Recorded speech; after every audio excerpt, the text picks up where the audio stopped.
حضرت عمارہ رضی اللہ عنہا جان باز و جرری صحابیہ جنہوں نے 4 غزوات میں حصہ لیا۔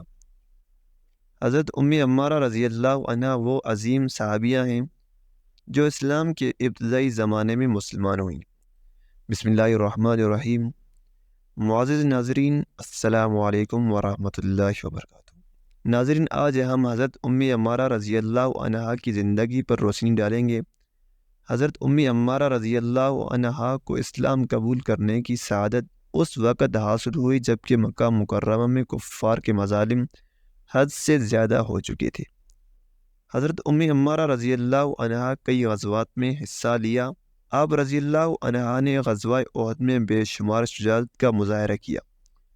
معزز ناظرین، اس ویڈیو کو اسکپ مت کیجیے گا اور آخر تک لازمی دیکھیے گا، اور ہمارے چینل نواد الاسلام کو لازمی سبسکرائب کر دیں تاکہ ہماری نئی آنے والی ویڈیوز کا نوٹیفیکیشن آپ کو مل سکے۔ حضرت نصیبیہ بنت کعب رضی اللہ عنہا وہ عظیم صحابیہ ہیں جو اسلام کے ابتدائی زمانے میں مسلمان ہوئیں۔ اس وقت اسلام کا نام لینا مصیبتوں کو دعوت دینے کے برابر تھا اور کفار مسلمانوں کو سخت تکلیفیں دے رہے تھے۔ حضرت نصیبیہ رضی اللہ عنہا کو یہ فضیلت بھی حاصل ہے۔ رحمت دو عالم صلی اللہ علیہ وسلم نے حضرت نصیبہ رضی اللہ عنہا کے لیے دعا کی کہ اے اللہ ان کو جنت میں میرا رفیق بنا دے۔ حضرت نصیبہ رضی اللہ عنہا کا تعلق مدینہ منورہ کے قبیلے بنو نجار سے ہے۔ نبی کریم صلی اللہ علیہ وسلم کی پردادی کا تعلق بھی قبیلہ بنو نجار سے تھا۔ حضور صلی اللہ علیہ وسلم اس قبیلے کو عزیز رکھتے تھے۔ ایک بار آپ صلی اللہ علیہ وسلم نے فرمایا، اگر میں انصار کے کسی گھرانے میں شامل ہوتا تو بنو نجار میں شامل ہوتا۔ حضرت عمارہ رضی اللہ عنہا کو اسلام قبول کرنے کی سعادت اس وقت حاصل ہوئی جب کہ مکہ مکرمہ میں کفار کے مظالم حد سے زیادہ ہو چکے تھے۔ ان کی سختیوں اور مخالفت کی وجہ سے مسلمان بہت تکلیف میں تھے۔ نبوت کی 11ویں سال مدینہ منورہ سے 6 افراد حج کے لیے آئے تو مینا کے قریب عقبہ کے مقام پر ان کی ملاقات نبی کریم صلی اللہ علیہ وسلم سے ہوئی۔ ان 6 افراد نے اسلام قبول کر لیا۔ یہ بیعت عقبہ اولا کہلاتی ہے، یعنی عقبہ کے مقام پر کیا جانے والا پہلا عہد۔ ان 6 افراد نے واپس مدینہ منورہ جا کر اسلام کی تبلیغ کی۔ ذی الحجہ 13 ہجری میں 73 افراد مدینہ منورہ سے آ کر حضور اکرم صلی اللہ علیہ وسلم سے ملے۔ ان میں صرف 2 خواتین تھیں، جن میں سے ایک حضرت عمارہ رضی اللہ عنہا تھی۔ یہ ملاقات بہت احتیاط سے اور کفار کی نگاہوں سے چھپ کر کی گئی۔ حضرت کعب بن مالک رضی اللہ عنہ نے اس رات کا حال کچھ یوں بیان فرمایا ہے، ہم لوگ 1 تہائی رات تک سوئے رہے اور عقبہ میں اس مقام کی طرف چل پڑے جہاں ہمیں پہنچنا تھا۔ ہم 73 افراد تھے، ان میں سے صرف 2 خواتین تھیں، ایک عمارہ نصیبہ بنت کعب اور دوسری اسماء بنت عمر رضی اللہ عنہا۔ جب ہم مقررہ جگہ پر پہنچے تو کچھ دیر بعد رسول اللہ صلی اللہ علیہ وسلم اپنے چچا عباس رضی اللہ عنہ کے ساتھ تشریف لے آئے۔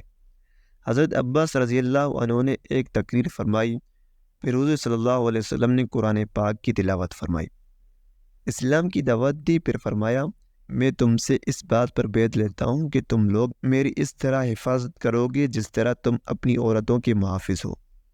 اس کے بعد حضور صلی اللہ علیہ وسلم نے ان تمام افراد سے بیعت لی۔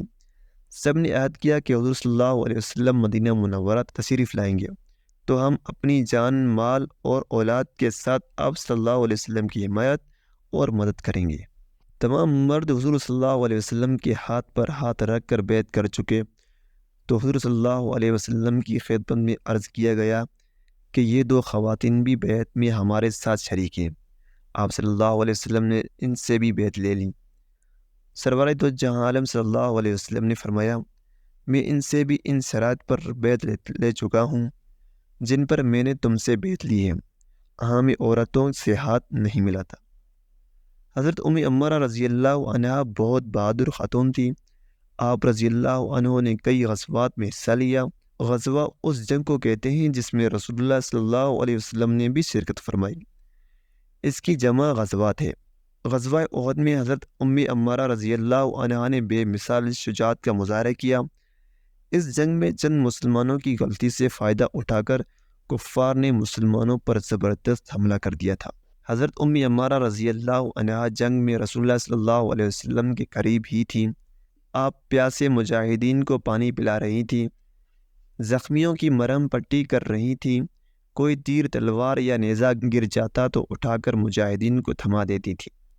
حضرت عمارہ رضی اللہ عنہا نے اپنی بانجی حضرت سعد بنت سعد کو خود اس جنگ کا حال اس طرح سنایا۔ جب مسلمان کفار کے حملے کی وجہ سے پیچھے ہٹے تو میں رسول اللہ صلی اللہ علیہ وسلم کی طرف بڑھ گئی۔ میں اپنی تلوار سے ہر اس شخص پر حملہ کرتی جو رسول اللہ صلی اللہ علیہ وسلم کو نقصان پہنچانے کے لیے بڑھتا۔ کبھی اپنی کمان سے تیر چلاتی، یہاں تک کہ میں زخمی ہو گئی۔ حضرت سعد رضی اللہ عنہا فرماتی ہیں کہ میں نے اپنی خالہ کے کندھے پر زخم کا گہرا نشان دیکھا۔ حضرت عمارہ رضی اللہ عنہا نے بتایا کہ یہ زخم ایک کافر ابن کبیہ نے لگایا۔ وہ ہر ایک سے کہتا تھا کہ مجھے بتاؤ محمد کہاں ہیں۔ حضرت مصعب بن عمیر رضی اللہ عنہ اور دیگر صحابہ کرام رضی اللہ عنہ نے حضور صلی اللہ علیہ وسلم کو اپنے گھیرے میں لے لیا۔ اس وقت ابن کمیہ نے مجھ پر وار کیا۔ میں نے بھی اس پر کئی وار کیے مگر اس نے 2 زریں پہن رکھی تھیں۔ حضرت عمارہ رضی اللہ عنہا نے ایک اور مقام پر اس جنگ کا حال اس طرح بیان فرمایا ہے۔ میں نے دیکھا رسول اللہ صلی اللہ علیہ وسلم کے گرد 10-12 افراد رہ گئے تھے۔ میں، میرے شوہر اور بیٹے حضور صلی اللہ علیہ وسلم پر ہونے والے حملوں کو روک رہے تھے۔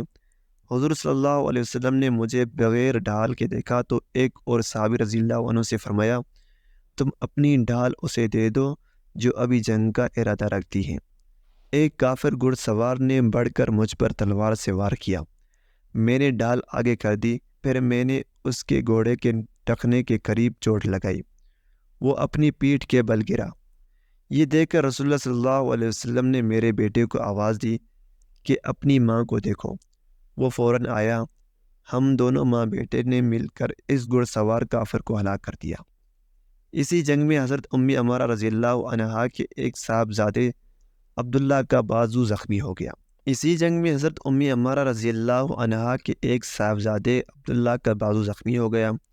حضرت عمارہ رضی اللہ عنہا نے پہلے سے تیار پٹیاں زخم پر باندھ دی۔ پھر انہوں نے بیٹے سے کہا، اٹھو میرے بیٹے، جنگ میں شریک ہو کر مشرکین پر وار کرو۔ نبی کریم صلی اللہ علیہ وسلم یہ سن کر بہت خوش ہوئے اور فرمایا، اے عمارہ، تم جیسی ہمت اور طاقت کون رکھتا ہے؟ حضرت عمارہ رضی اللہ عنہ فرماتی ہے کہ رسول اللہ صلی اللہ علیہ وسلم نے مجھے بتایا کہ میرے بیٹے کو کس مشرک نے زخمی کیا تھا۔ میں نے بڑھ کر اس کی پنڈلی پر زور سے وار کیا، وہ زمین پر گر پڑا۔ میں نے اپنے بیٹے کے ساتھ مل کر اس مشرک کا خاتمہ کر دیا۔ حضور صلی اللہ علیہ وسلم نے فرمایا، اے نصیبیہ، تم نے اپنے بیٹے کا بدلہ لے لیا۔ حضرت عمارہ رضی اللہ عنہ نے غزوہ احد میں 12 کفار کو زخمی کیا اور خود انہیں اس جنگ میں 13 زخم آئے۔ کندھے کے زخم کا علاج سال بھر جاری رہا۔ اس کے بعد ایک اور جنگ غزوہ حمر الاسد کا موقع آ گیا۔ حضرت عمارہ رضی اللہ عنہ اس جنگ میں شرکت کے لیے نکل گئیں، لیکن کندھے کے زخم سے خون بہنے لگا اور آپ رضی اللہ عنہ بے ہوش ہو گئیں، اس لیے میدان جنگ تک نہ پہنچ سکیں۔ حضرت عمارہ رضی اللہ عنہ نے غزوہ خندق میں بھی شرکت فرمائی۔ آپ اس جنگ میں دشمنوں پر کڑی نظر رکھتی تھیں اور مسلمانوں کو کھانے پینے کا سامان پہنچانے کا انتظام کرتی تھیں۔ حضرت عمارہ رضی اللہ عنہ صلح حدیبیہ کے موقع پر بھی موجود تھیں۔ جب حضور صلی اللہ علیہ وسلم نے ایک درخت کے نیچے تمام صحابہ رضی اللہ عنہ سے بیعت لی جو بیعت رضوان کہلاتی ہے، تو ان صحابہ میں حضرت عمارہ رضی اللہ عنہ بھی شامل تھی۔ حضرت عمارہ رضی اللہ عنہ غزوہ حنین اور غزوہ خیبر میں بھی شریک ہوئی۔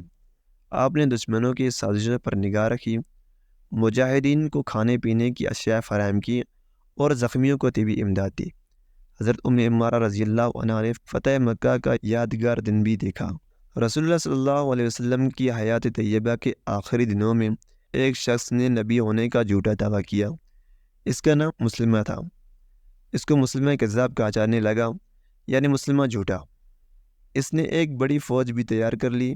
اس کو سمجھانے اور دین کی دعوت دینے کے لیے جن صحابی کا انتخاب کیا گیا وہ تھے حضرت عمارہ رضی اللہ عنہ کے صاحبزادے حضرت حبیب بن زید رضی اللہ عنہ وہ مسلمہ کے پاس گئے۔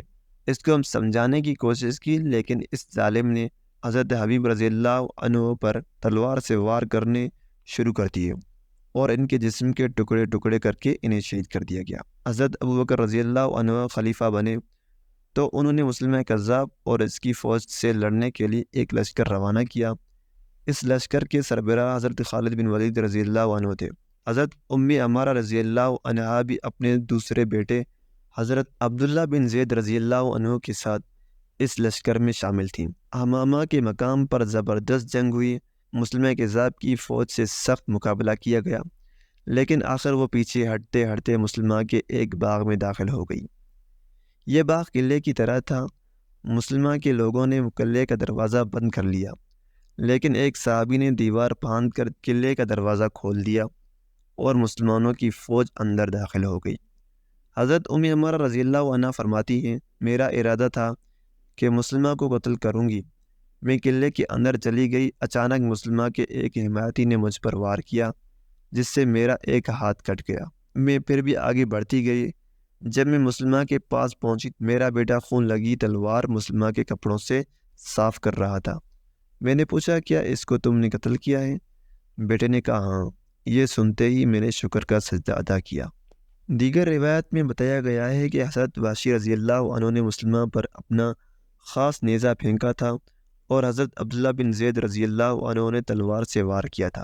اس جنگ کے بعد حضرت خالد بن ولید رضی اللہ عنہ نے بڑی توجہ سے حضرت عمارہ رضی اللہ عنہ کا علاج کروایا۔ ان کے زخم تو اچھے ہو گئے، لیکن ایک ہاتھ کلائی کے پاس سے کٹ چکا تھا۔ حضرت عمارہ رضی اللہ عنہ نے 13 ہجری 634 عیسوی میں وفات پائی۔ اللہ تعالیٰ اس بہادر صحابیہ رضی اللہ عنہ پر اپنی رحمت نازل فرمائے۔